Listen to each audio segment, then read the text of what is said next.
Hi, Thomas and Angelique. I enjoyed looking at your style boards. Let me start out with Angelique's.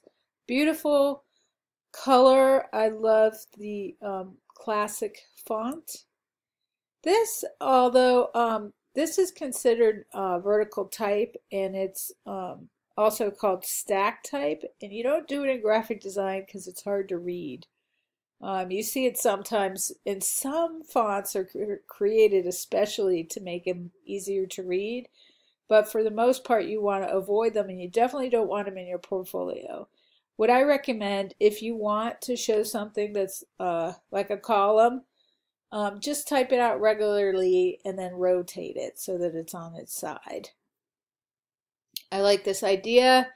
You don't, you're not showing an image, but you can animate the type going through that. If you haven't done it, if you don't know how to do it, let me know. I'll show you how to do it. One suggestion though is to hold down the shift key when scaling, otherwise you're going to distort the type.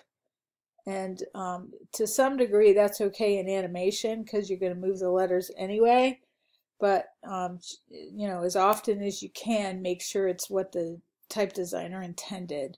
Otherwise, it starts to look a little junky when you alter the fonts and you try to smash them in places. Beautiful. I can see that. C is going to be gorgeous, and you did the right thing here with rotating the type.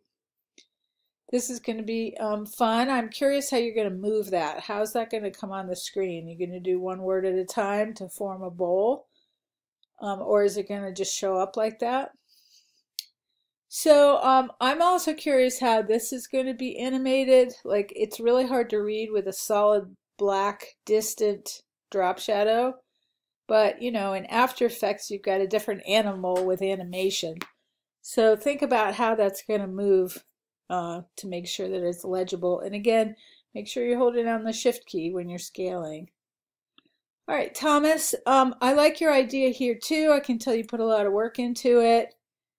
The only thing is we're not using images, as you know, so you can't use these hubcaps.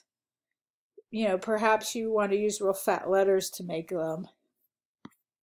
So that's a good idea. I'm wondering how you're going to animate this. So you're going to put in one word at a time, one letter at a time? Are you going to move it like it's an object? That's really all I'm wondering at this point, but I appreciate the amount of work that went into this. Bye.